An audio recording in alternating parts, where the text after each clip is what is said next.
No coração de Lisboa, onde as ruas empedradas ecoam segredos antigos como um sussurro do Tejo, João Mendes parou diante do espelho antigo, sentindo o ar pesado como uma promessa quebrada. Era uma manhã de outono, com o sol filtrando pelas janelas altas do seu apartamento em Alfama, mas nada parecia iluminar o vazio que o consumia. Aos 39 anos, João era um engenheiro civil respeitado, projetando pontes que ligavam margens distantes, ironia cruel para alguém cujas próprias conexões haviam sido rompidas há décadas. Ele havia comprado aquele espelho numa feira de antiguidades em Belém, atraído por sua moldura de madeira escura, entalhada com motivos que pareciam olhos vigilantes. Agora, ali estava ele, fitando não o seu reflexo cansado, com fios grisalhos e rugas profundas, mas uma versão de si mesmo aos 19 anos, olhos ardentes, cabelos negros e cheios, um rosto que ainda carregava a inocência traída. O jovem reflexo não piscou. Em vez disso, ergueu a mão devagar, num gesto independente, como se atravessasse o vidro para tocar a alma ferida de João. E então, veio a voz, não pelos ouvidos, mas dentro da cabeça, e quando como um eco perdido no tempo, não ignores mais.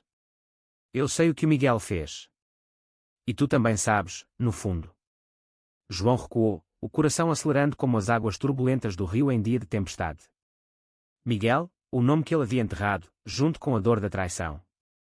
Aos 19 anos, João e Miguel eram inseparáveis, amigos de infância em Porto, onde cresceram entre as vinhas do Douro. Miguel, o carismático, sempre o centro das atenções, enquanto João era o quieto, o leal. Mas naquela época, João amava Sofia, uma estudante de literatura com olhos cor de azeitona e um riso que iluminava as noites de fado. Eles planeavam o futuro juntos, casar após a universidade, construir uma vida em Lisboa. Até que tudo desmoronou. A voz jovem continuou, baixa e insistente, como um segredo partilhado à meia-noite. Lembras-te da noite em que a Sofia te deixou? Ela disse que não aguentava mais a tua indecisão, mas foi o Miguel quem plantou a semente. Ele contou-lhe mentiras, disse que tu andavas com outras, que não eras de confiança. Fez isso porque a queria para si. E tu calaste-te, engoliste a dor como um bom português, fingindo que a amizade valia mais que a verdade. João sentiu o peito apertar, uma raiva antiga despertando como um vulcão adormecido. Ele havia suspeitado, anos depois, quando viu fotos antigas e ouviu rumores, mas o silêncio havia sido sua prisão. Divorciado há 4 anos de uma mulher que nunca amou verdadeiramente, um casamento arranjado pela conveniência, como tantos em famílias tradicionais, João vivia numa rotina vazia, pontes erguidas no trabalho, mas ruínas no coração.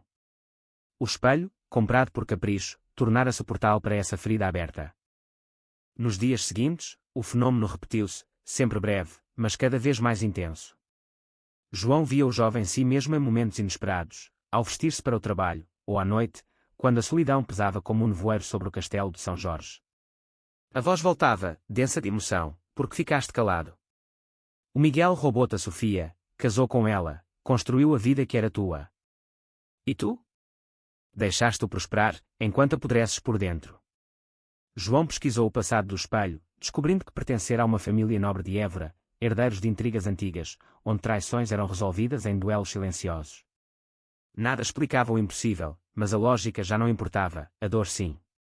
Ele começou a vigiar Miguel, agora um advogado bem-sucedido em Lisboa, casado com Sofia, pai de 2 filhos.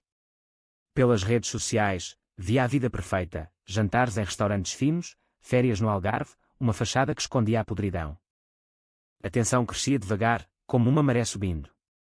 João sentia o peso da imelência acumulada, anos de sorrisos falsos em encontros casuais, onde Miguel batia nas costas dele como se nada tivesse acontecido. Ele traiu-te, irmão, sussurrava a voz jovem. E tu pagaste o preço, um casamento sem alma, uma carreira que te engole, noites em que acordas suando, sonhando com o que poderia ter sido. Uma noite, o reflexo não imitou os movimentos de João. Em vez disso, o jovem ergueu o punho, os olhos flamejantes. Vinga-nos. Mostra-lhe o custo da traição. Não com violência, isso seria fácil demais. Com a verdade, exposta como uma ferida aberta. João hesitou, o coração dividido. Vingança não era o seu jeito, em Portugal, as mágoas muitas vezes morriam em silêncio, como velhas tradições. Mas a dor era real, uma ferida psicológica que o corroía, transformando-o num homem amargo, incapaz de confiar. Ele começou devagar, reunindo provas. Através de amigos comuns, descobriu e-mails antigos, conversas preservadas em arquivos digitais. Miguel havia espalhado rumores não só para Sofia, mas para outros, sabotando a reputação de João na universidade para ascender socialmente. Como um lobo em pele de cordeiro, pensou João, usando a expressão que sua avó diria. Ele planeou o confronto, um jantar, de reconciliação, num restaurante em Bairro Alto, onde o fado ecoaria como trilha sonora da ruína. Mas à medida que o plano se desenhava, o custo aparecia. Noites sem sono, paranoia crescendo, e se Sofia sofresse? E se os filhos deles pagassem o preço? A voz jovem insistia, o silêncio é que nos matou. Agora, quebra-o. João sentia a alma se partir, a vingança não como triunfo, mas como veneno que se espalhava. O dia chegou, chuvoso como um lamento. No restaurante, com velas tremulando, João sentou-se diante de Miguel, que sorria confiante, falando de sucessos. Sofia não estava lá, João havia marcado só com o amigo. Devagar, ele revelou as provas, impressões de mensagens, testemunhos ocultados em segredo. Tu destruíste-me por ciúme, Miguel. Roubaste a minha vida. O rosto de Miguel empalideceu, o ar carregado de tensão. Ele negou no início, gaguejando desculpas, foi um erro de juventude, João. Éramos miúdos. Mas a verdade explodiu quando João mostrou uma carta antiga, escrita por Sofia anos depois, confessando que Miguel a manipulou. Miguel desmoronou, lágrimas misturando-se ao vinho tinto. Perdi tudo por causa disso. A minha família vai saber. João sentiu um vazio, não satisfação. Sim. Vou contar a Sofia. Ela merece saber a verdade que eu calei por tanto tempo. A explosão veio em ondas. Sofia, ao saber, confrontou Miguel numa cena dramática em casa, as vozes ecoando pelas paredes de azulejos. O divórcio seguiu-se, rápido e doloroso, como uma lei portuguesa implacável. Miguel perdeu o emprego num escândalo, sua reputação arruinada, advogados não sobrevivem a mentiras expostas.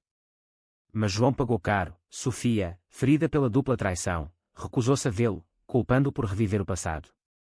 Tu esperaste 20 anos para isto. Para nos destruir a todos, disse ela numa mensagem final.